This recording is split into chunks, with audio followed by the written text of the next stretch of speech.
They say that in certain old records, silence is not absence, it is a witness, and it was precisely among these mute witnesses of the past that the researcher found, years later, a bundle of pages hardened by the cold coming from Westmere County winter of 1882, where a single misplaced note seemed to carry a weight no one could explain. Before delving into the details, he left just a brief sentence at the top of the document, like someone marking a meeting point. Comment which city you're watching from, and what time it is there right now. And then the record began. What is known about the case is fragmented, as if time had torn small pieces out of each account. But enough remained so that even today, when reading the first lines, a cold sensation settles in one's chest. Everything revolves around the Winterhall sisters, Clara and Elise, and the barn they inherited from their parents, on the eastern edge of Westmere, where the valley narrows and the winds descend from the mountains like icy blades. They were not eccentric women, nor prominent figures in the county. They were, according to parish records, discreet. Clara, the eldest, took care of the property's finances. Elise tended the animals and oversaw the few temporary workers. None of them married. They lived in a reserved manner. That in itself would not be noteworthy, if not for what happened at the end of that winter. The community of Westmere was small, made up of wooden houses, muddy trails, and a pace that followed the daylight. In the early 1880s, it was still recovering from poor harvests and storms that had destroyed part of the valley's bridges. Despite the hardships, the Winterhalls kept their barn as a support point for travelers and pilgrims coming from the mountains. They called these people Pilgrims, although many were just workers looking for shelter or food. It was an old custom, inherited from the sister's father, who believed that no soul should face winter alone. Accounts from the time describe the barn as a simple, sturdy, unadorned structure. The heavy oak doors were reinforced with iron bars, and the interior was lit only by oil lamps hanging from central beams. There was a constant smell of damp hay, aged wood and wool. It was a working environment, not one of hospitality, but by tradition it offered refuge on days of heavy snow. Even so, there was something there that no one ever managed to fully explain. Some travelers mentioned a hollow sound coming from the floor at night. Others spoke of a secondary door that sometimes locked by itself. Most of these observations, however, were recorded only after the disappearance, which makes it difficult to separate memory from imagination. The protagonist of this file is not someone who left a great mark on history, but his name appears repeatedly in the preserved testimonies. Elias Thornwell, a 34-year-old pilgrim who had been coming down from the mountains after months working in sawmills in the north. Described as a quiet man of few words, he was last seen entering the Winterhall sisters' barn on the night of February 19th, 1882. He would be the first of the 22 missing people connected to the place. As the researcher's investigation advanced, he discovered scattered details that formed a narrative line, but never a complete one. In one of the logbooks, a hastily written sentence read, "The last group arrived exhausted, asking for shelter before the cold broke them." In another document, one of the sisters had recorded the exact number of blankets and portions distributed that week. Everything seemed normal, nothing suggested risk or tension. However, there was one detail that caught the researcher's attention, a detail that appears in 3 different documents but is never explained. A marginal note, always written hurriedly, mentioning night rehearsals. At first glance, the term could refer to some procedure for organizing the barn, perhaps the routine of settling travelers. But the expression is not common in the region, nor in that era. And the way it is mentioned, always after a record of groups arriving at the barn, raised questions. The mystery gains denser contours when one looks at what happened the following day. The last official entry written by Clara Winterhall, dated February 20th, mentions the arrival of 14 pilgrims from the north, many of them weakened, and according to a report from the time, there were 22 men present in the barn that night, including Elias Thornwell. At daybreak, none of them were there. Not the pilgrims, not the sisters. The doors showed no signs of forced entry. The tools were in place. The lamps were extinguished as usual. But the barn was empty, completely empty. No footprints, no blankets, no noise, no life. Just a vast cold silence that seemed to grow as the hours passed. The researcher closes this first block with the same feeling that other chroniclers have already described, the impression that the more one reads, the more the case recoils, as if it were trying to protect something that does not want to be revealed. At the end of the introductory pages, the document bears only one sentence written in darker ink, possibly added years later. The starting point lies in what was not said that night. And this is where the mystery truly begins. To understand what happened in the Winterhall sisters' barn that frozen week, it is necessary to go back a few months earlier, when winter was still forming over the valley, and Westmere's routine followed its slow rhythm. Much of what is known from this period comes from small testimonies collected decades later, scattered memories of neighbors, notes from travelers, fragments from notary offices, and accounts from those who lived, even briefly, with Clara, Elise, or some of the pilgrims who passed through the county. The sisters' daily life was simple, almost austere. Clara got up before sunrise, lit the wood stove and organized the day's tasks. She was methodical, reserved, and known for her elegant handwriting in the logbooks. Elise, in turn, was more practical. She took care of the animals, adjusted the door locks, and guided occasional workers. The two were rarely seen at community events, and although they were not objects of distrust, there was a natural distance between them and the rest of the village, a discreet distance, as if they were part of the place without truly belonging to it. The barn, the central point of the entire narrative, functioned as a kind of improvised refuge. Pilgrims and workers from the northern sawmills knew they could find shelter there on days of heavy snow. It was not an official or paid service, it was an inherited tradition, almost a moral custom from the sisters' father. He believed that anyone crossing mountains in winter carried more than fatigue. They carried stories no one else would hear. Perhaps that is why he had kept that door open for so many years. Elias Thornwell, the pilgrim mentioned in the records, appears in these accounts always in the same way. A tired, quiet man with a watchful gaze. He arrived in the county weeks before the disappearance, looking for temporary work. He went through farms, carried wood, helped with repairs. He did not ask questions. He only observed. In all descriptions, he appears as someone who was trying to move on, although no one knew exactly from what. The routine in Westmere during that winter had been unusual. Stronger than usual winds beat down on the valley at dusk, and short yet intense snowstorms appeared without warning. Some residents mentioned in late testimonies the feeling that the weather was not right, although it is hard to know whether that perception was born at the time or created years later, once the mystery had already taken hold. The movement of pilgrims had also increased. Travelers coming from the mountains appeared in small groups, often in poor condition. Some carried work injuries, others only extreme exhaustion. According to parish records, the flow of people between January and February of '82 was abnormally high, and no one was able to explain why. The trail that cut through the valley was busier than usual. It was in this period that the first curious signs emerged, details so small that they would only gain meaning later. The first came from a worker who had spent 2 nights in the barn at the beginning of February.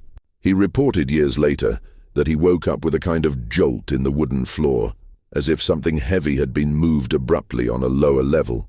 There was no lower level. The barn was ground level. At the time, the man simply thought he had imagined it. But the testimony, recorded decades later, caught the researcher's attention because of its precision. He described the time, the sound, and the sisters' reaction, especially Clara's, who, according to him, seemed bothered but not surprised. The second sign came from a group of 3 pilgrims who had also sought shelter. They said that a side door, rarely used, was locked from the inside, although Elise had assured them there was no reason for that. It was not a serious detail, but it was unusual. The barn rarely had doors locked from within. The third indication appeared in Clara's own notes in the logbooks. Instead of describing only the arrival of the travelers, she began to write small observations about night adjustments, extra organization, and In one specific case, rehearsals after the last lamp. The word rehearsals was repeated 3 times over the month, always in circumstances involving groups of pilgrims resting in the barn. This caught the researchers' attention not only because of the repetition, but because of the lack of clarity. What exactly was being rehearsed? None of the accounts from the time mentioned conflicts between the sisters and the travelers. On the contrary, they all described the Winterhalls as reserved yet proper hosts. They served hot soup on the coldest days, distributed blankets, and even helped send injured men to nearby houses. Nothing, absolutely nothing in the records points to tension. But there was indeed a subtle change in Clara's behavior in the weeks leading up to the disappearance. A distant neighbor who passed by the barn from time to time stated that she was more serious than usual, as if she were carrying a fixed thought, difficult to let go.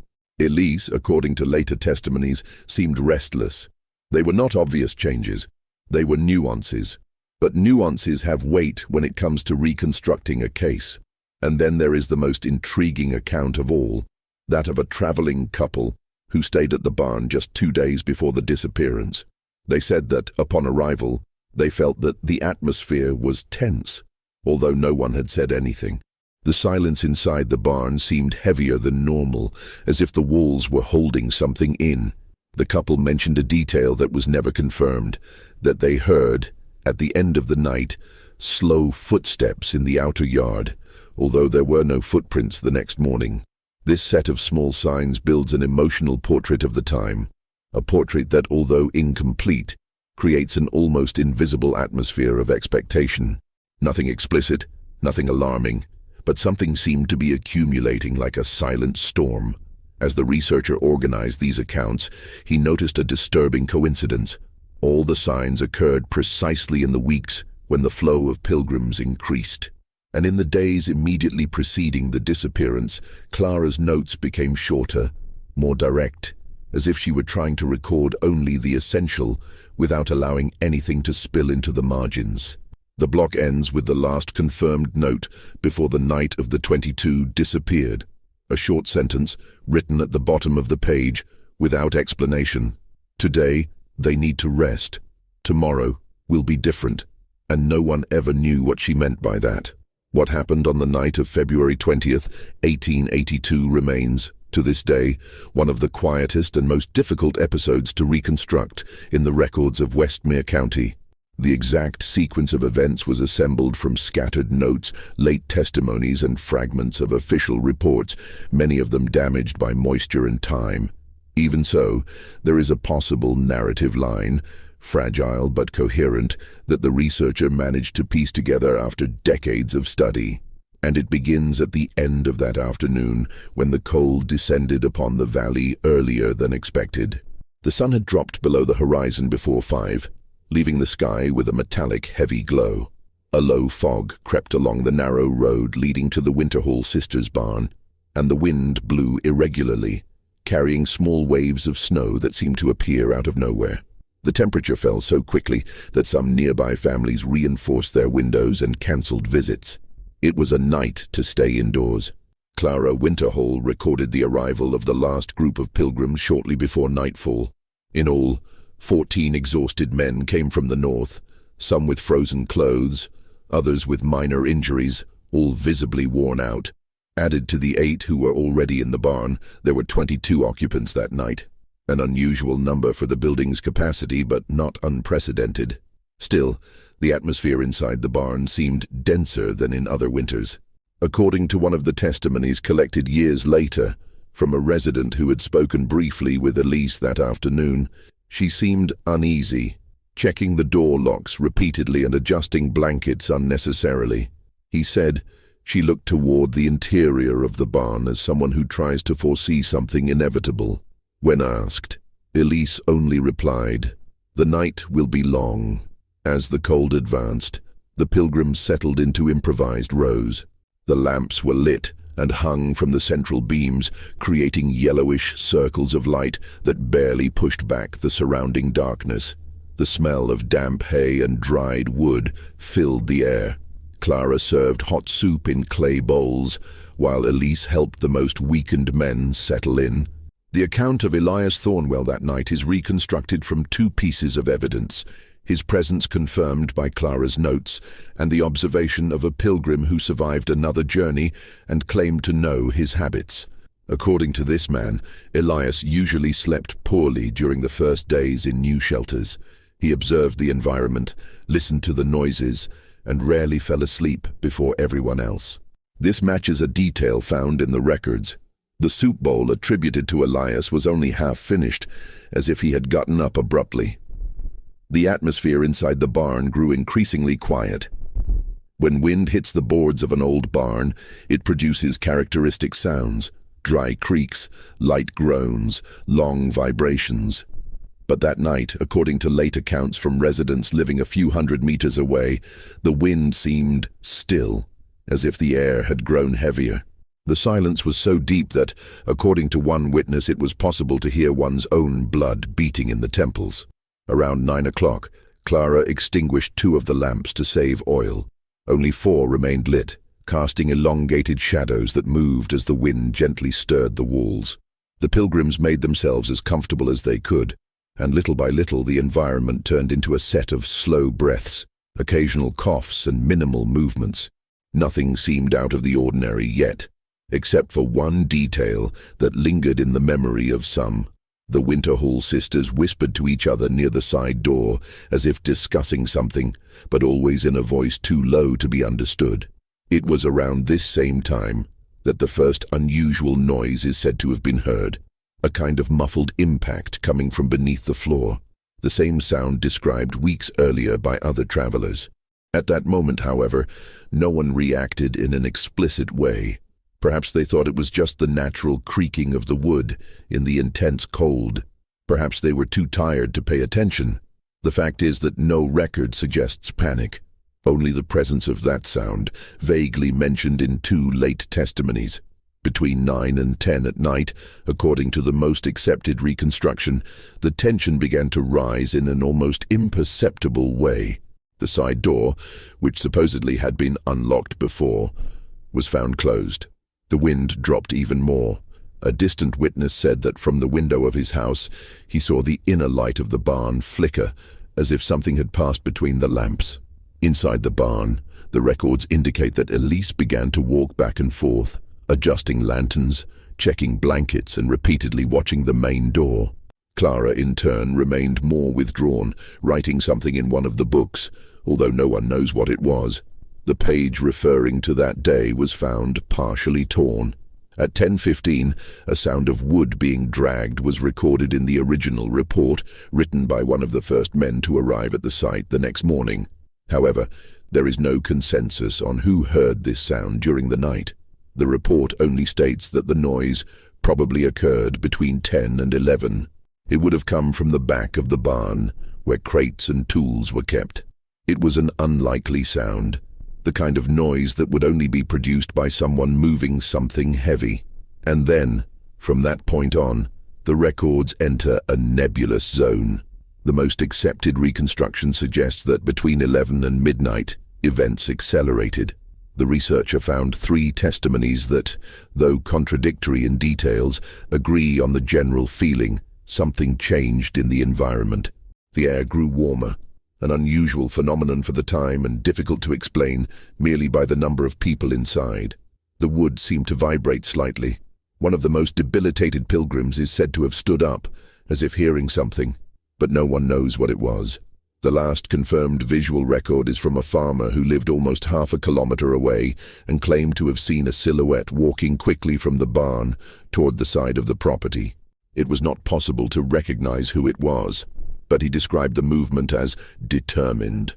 3 minutes later, the internal lights dimmed, as if a lamp had been extinguished. After that, only conjecture. The researcher found in the official report a sentence that became central to the entire narrative. At midnight, all sounds ceased. There was no scream. There was no commotion. There was no sign of escape. The silence fell abruptly, so abruptly that the wind seemed to disappear along with it. From that moment on, there is nothing else confirmed about what happened inside the barn. The following dawn would reveal the extent of this silence. But before reaching that revelation, there is one last piece of the puzzle, the only physical evidence left behind. In the right corner of the barn, near the side door, the researcher found Clara Winterhall's marginal note. A short phrase, written in the same firm handwriting as always, but in darker ink, as if it had been written in haste, perhaps minutes before the disappearance. If anyone reads this, know that we could not wait until dawn. No other record explains what she was referring to. This is the last confirmed evidence before the 22 men and the Winterhall sisters vanished without a trace. And it is here that the climax dissolves into the vast silence of the night, opening space for the story to enter its coldest and most devastating part. The dawn of February 21st was described in the few preserved accounts as a clear yet barren day. The snow had stopped during the early hours, and the cold air seemed to hang over the valley, without wind, without movement, without any indication that something extraordinary had occurred. It was only when a distant neighbor, worried about the unusual silence coming from the direction of the barn, decided to walk there that the case of the 22 missing people officially began to exist. The doors were exactly as they had been left the night before, locked from the inside with no signs of forced entry. The wood seemed cold, inert. The neighbor knocked a few times, called for Clara, called for Elise, called for someone. There was no answer. After a few minutes, he went around the side and found the small storeroom window slightly open. He tried to look inside, but all he saw was darkness. Only when he went back to the main door and pushed the wood with force, perhaps more than he intended, did the old internal lock give way. The noise echoed like a hollow crack, and the door opened slowly, revealing the interior of the barn. There was no one, no presence, no sound, no movement. Only the feeling that something there had been interrupted but not completed. The objects were organized, blankets stacked, empty bowls lined up beside the extinguished stove. There was nothing that resembled a flight. It was as if everyone had stood up at the same time and evaporated into the air. The only thing out of place was a fallen lamp near the left wall, probably the last one to have been extinguished. In the hours that followed, residents began to arrive, drawn by the news that quickly spread. In a short time, more than 20 people were gathered around the structure, all trying to understand what they were seeing. Men walked in circles examining the ground. Women looked cautiously inside. Children were kept from entering. The silence among them was as great as that of the barn itself. The first searches began that very morning. Men from the community followed trails around the property, examining footprints, marks in the snow, and any sign of passage. Nothing was found. No trail. No hint of a direction. The snow that had fallen during the night could have erased tracks, but the total absence of any indication seemed, at the very least, strange. The official reports written by the local sheriff described the searches meticulously.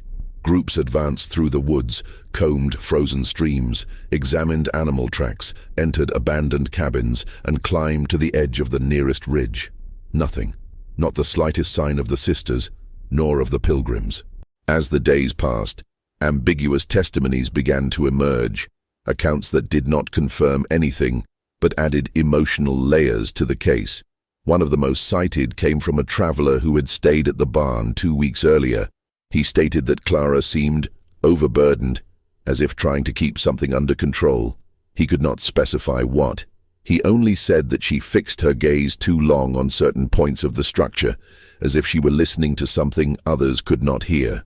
Another testimony came from a farmer who lived almost half a mile away and said he had seen Clara, the day before the disappearance, walking alone through the yard, holding a small wooden box. He could not see what was inside. No one ever knew where she took it. Community meetings became frequent. Men sat around the sheriff's table, reviewing rough maps of the valley. Women discussed possibilities, trying to understand why no clues had been left behind. At times, more extreme hypotheses emerged: collective flight, internal conflicts, an unexpected journey. But none of them held up. The most common theory in the early days was that the 22 men might have left the barn voluntarily, perhaps seeking better shelter or trying to reach another point in the valley. But this hypothesis did not withstand basic details. Why would the sisters have gone with them? How would they have left without leaving footprints? Where would they have gone without blankets, without food, without equipment? And why would they have extinguished all the lamps before leaving? As the investigation progressed, another element began to stand out: Clara's notes about night rehearsals. The sheriff mentioned these notes in his official report, stating that there was no clear explanation for the term. Some residents attributed the word to organizational routines. Others believed it might involve some kind of help for the Pilgrims, perhaps guidance, perhaps improvised training. Nothing concrete, but the term hovered over the community like a shadow, suggesting that something was underway in that barn, something no one managed to identify. When the first week ended without new clues, the predominant feeling among the residents was one of deep frustration. It was not fear, it was emptiness. The community was not dealing with a visible threat, but with an inexplicable absence, almost indecent in its lack of explanation. The Winterhall sisters, though discreet, were known well enough for their absence to create a kind of emotional crack in the village. It was at this point that a human, plausible and deeply sad revelation began to gain strength in the archives. One of the last people to see Clara alive, an elderly woman known for her precise memory, stated that, weeks before the disappearance, Clara had sought her out discreetly in church. According to the old woman, Clara had asked her to pray for the men who would arrive soon, saying that they were not well and would need more than shelter. When the researcher found this testimony, he realized it completely changed the tone of the narrative. The sentence did not suggest mystery or enigma. It suggested weight, responsibility, perhaps even fear. Clara seemed to know that something was approaching, not something supernatural, but something human. The kind of strain that arises when one tries to sustain more than is possible. The most emotional revelation came from Clara's own logbook. A page dated before the final night bore an almost intimate note. "I don't know if we will be able to take in so many, but we don't have the courage to refuse." The most accepted hypothesis among modern researchers is that the group of 22 pilgrims, exhausted, debilitated, possibly traumatized by the severe winter and the weeks in the mountains, may have gone into collective collapse, physically or emotionally, leading the sisters to try to help them in an improvised way. Perhaps they tried to move during the night, perhaps they headed into the woods, perhaps they tried to reach another shelter. The total disappearance remains inexplicable, but the human motivation behind the action may simply have been despair. Even so, there are too many missing pieces in the puzzle. Clara's final sentence, "We could not wait until dawn," remains the last shadow of the case. It suggests decision, urgency, movement, but it does not say which. It does not say why. It does not say where. And it is with this absence that the historian closes the block, with the feeling that, despite all the human, rational and emotional clues, there is a timeline in that night that no one has ever been able to see. A line that ends exactly where the barn stood, alone, intact, and full of nothing. Decades later, when the researcher walked through the Westmere Valley for the first time, the Winterhall sisters' barn no longer existed. The boards had been removed to reuse the wood, and the foundation, overrun by moss and dry weeds, was just a faded outline in the ground. The wind blew through the remains as if trying to touch something that was no longer there. Nothing in the landscape indicated that this had been the epicenter of one of the strangest absences in the county's history.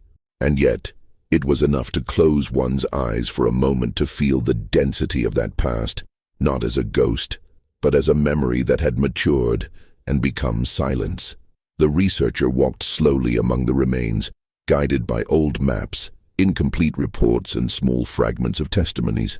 He stopped where the main door had been, then where the lamps had hung, then in the corner where Clara used to make her notes. And at each point, he imagined not the disappearance itself, but the life that preceded it. The smell of hay, the sisters' routine, the Pilgrims' footsteps, the cold biting the boards during the early hours of the morning. Reconstructing a case is not just about following clues, it is about allowing the past to breathe again.